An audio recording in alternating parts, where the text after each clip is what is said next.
ऐसा कोई जादू है कि पत्थर को नारी बना देता है, मैं आपके बिना चरण धोए मैं आपको अंदर नहीं जाने दूंगा। बोले कैसी बातें करते हो? बोले आपको पता है मेरे पुष्प वाटिका में सुंदर सुंदर पत्थर की शिला बनी हुई है, और सबसे पहले आप जब उसमें प्रवेश करेंगे सभी नारियां बन जाएंगी, तो हमें क्या करेंगे? बना बनाया काम बिगाड़ दोगे कि बगिया बिच जाने न दई हो, राम जी बिनती सुनो, बगिया बिच जाने न दई हो, राम जी बिनती सुनो। कहते डले फूल तोड़ हम दई है, राम जी बिनती सुनो, मैं फूल आपको तोड़ करके दे दूंगा लेकिन आपको जाने नहीं दूंगा। लक्ष्मण जी क्रोध में आ जाते, माली ऐसी कैसी बातें करते हो? माली कहते हैं कि पग पर से उड़ गई सिला थी, अरे कर पर से बिटप उड़ी गई है, राम जी बिनती सुनो।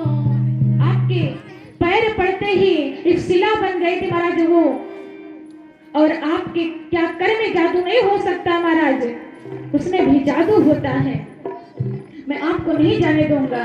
लक्ष्मण जी कहते भैया ऐसी बात है, मैं अभी चरण धो करके आता हूँ, बगल में सरोवर है। बोले ये बात आप बड़ी जल्दी सोच लेते हो, लेकिन जो सरोवर बना है उसके पहले उसमें जो बगल पत्थर लगे हुए हैं, जब वो पत्थर पर तो आप पैर रख के ही सरोवर में प्रवेश कर सकते हो ना, वो पत्थर नारी बन जाएगी तो हम क्या करेंगे? बोले कैसी बातें करते हो महाराज, मुझे जाने दो। नहीं जाने देते हैं महाराज। कहते चलो कोई बात नहीं, आप चरण धो लोगे, लेकिन हमने सुना है कि आप हमारे इस पुष्प वाटिका में बहुत सारे भौरे मंडराते हैं, बहुत सारे भौरे मंडराते हैं। कहते एक न एक समस्या लाते ही जाते माली काका, लेकिन मुझे फूल लेकर ही जाना है। तो बोले माली काका कहते हैं भैया आपको फूल लेकर के जाना है, लेकिन कहते हैं कि मनुजा ही राज्य में सोबर सहज सुंदर सावरो, करुणा निधान सुधार।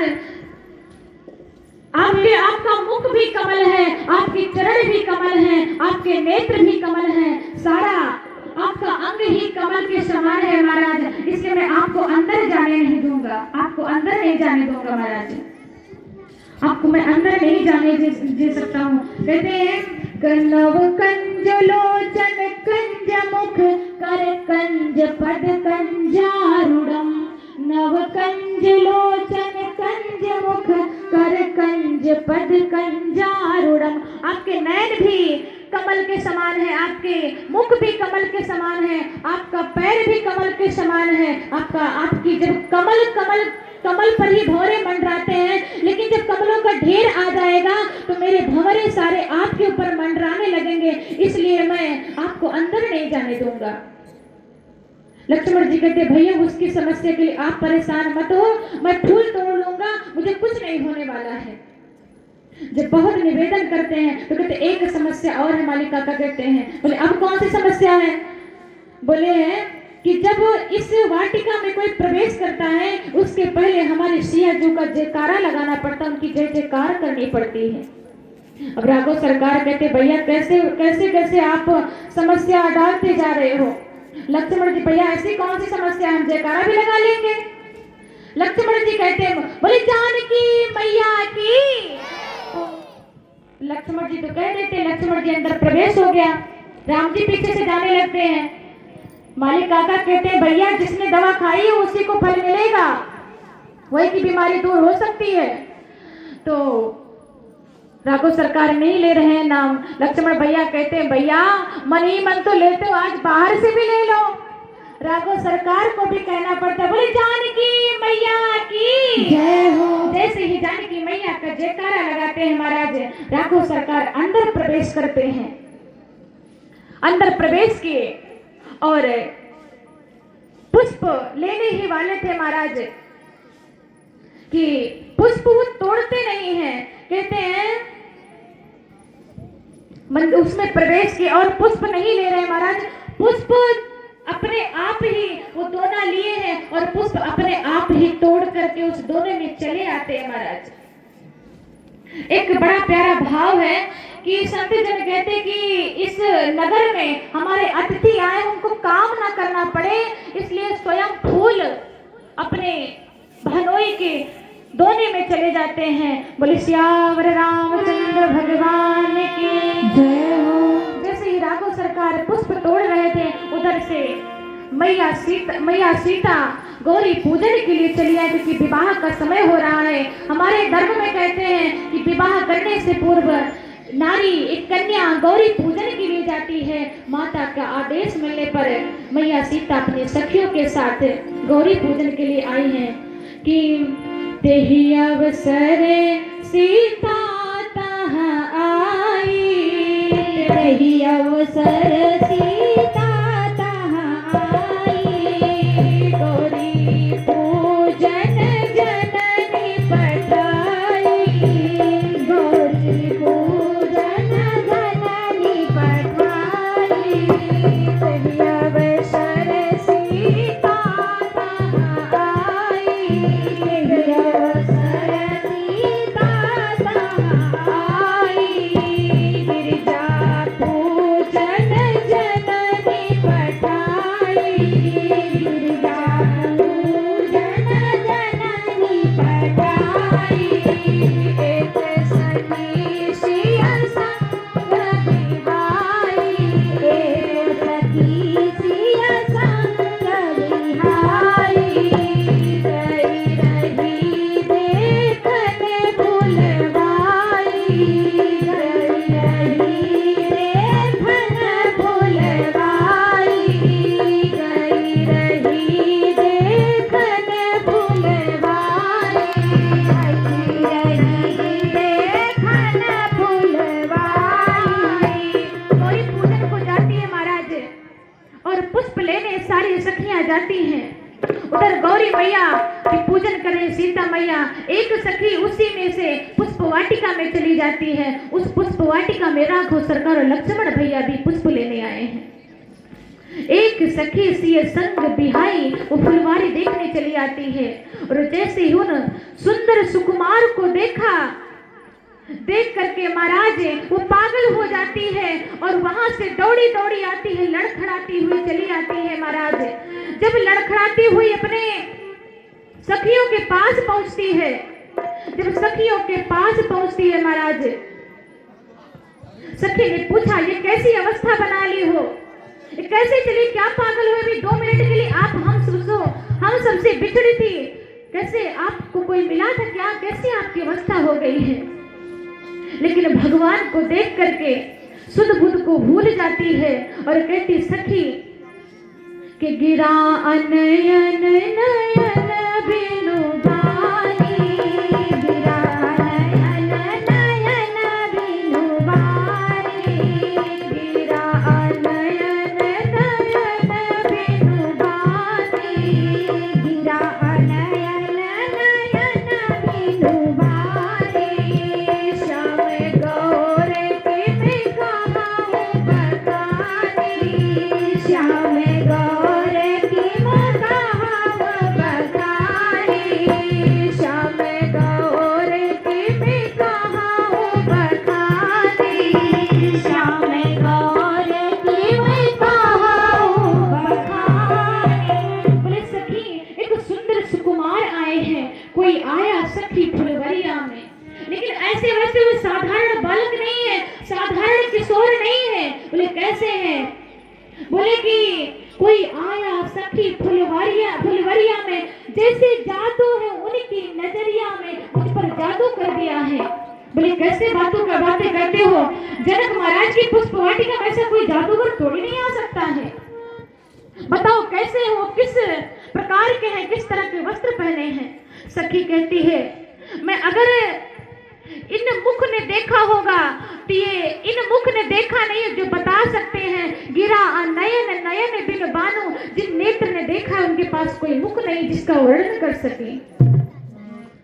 बहुत पूछती है सखियां कि पागल हो गई हो, कैसी कैसी बातें करती हो।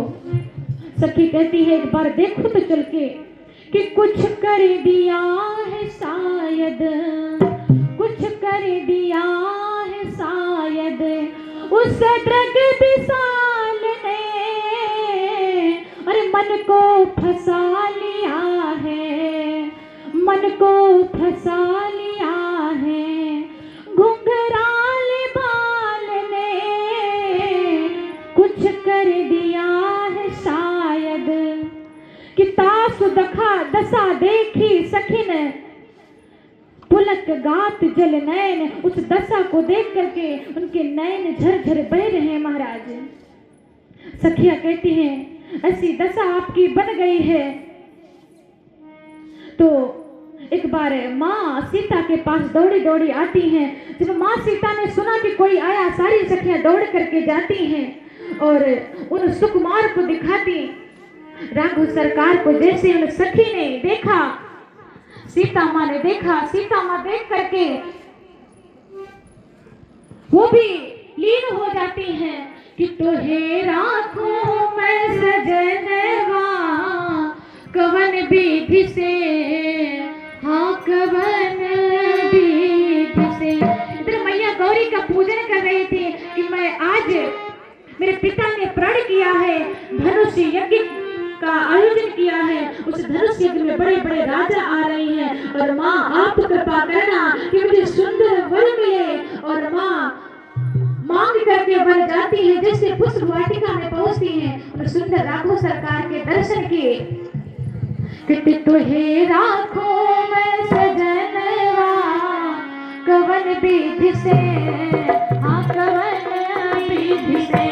तुहे राखो मैं सजनवा कवन विधि से, हाँ कवन विधि से। माँ सीता कहती है अगर मैं नैनों में रखती हूँ तो मेरा हृदय तरसता। कहते हैं नैनों में राखूं तो ही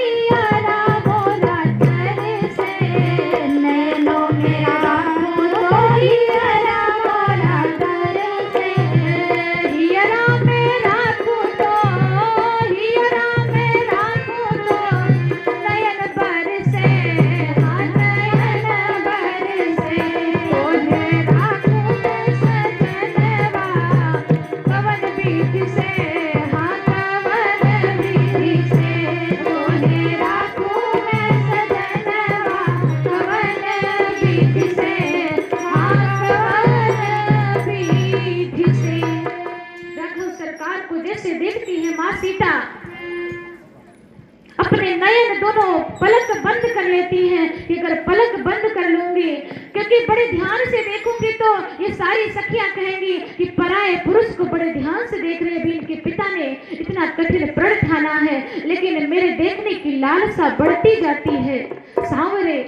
तो दोनों उन दर्शन को देख करके माँ सीता पलक को बंद कर लेती हैं। बरनत श्याम गौर किम कहा बखानी बरनत छवि, जहां तहां सब लोगों अवश्य देखी हैं देखन जोगू।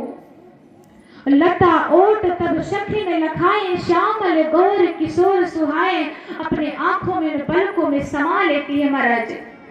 और हम सभी जब भी भगवान को देखने जाएं तो आंखें बंद करके नहीं, उन आंखों से देख करके नैन जैसे कैमरे में एक भगवान की फोटो लेकर के हृदय जैसे एल्बम में फीड कर लेना चाहिए महाराज।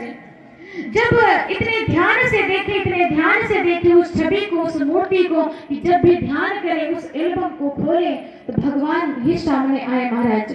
ऐसे माँ सीता आज राघव सरकार को देख करके प्रसन्न हो जाती है। राघव सरकार उधर फूल तोड़ रहे हैं महाराज, एक फूल ले रहे हैं दोने में, तो राघव सरकार को पसीना आ जाता महाराज। उस पसीने को देख करके सखियां कहती अरे राम, हम अभी मन में विचार कर रहे थे कि ये स्वर को धनुष को तोड़ देंगे तो हमारे नगर के दामाद बन जाएंगे, लेकिन ये तो बड़े ही सरल है, ये इतने कठोर धनुष को कैसे तोड़ पाएंगे। ये तो एक पुष्प तोड़ रहे हैं, इनके चेहरे पर पसीना आ रहा है, ये कैसे उस धनुष को तोड़ पाएंगे।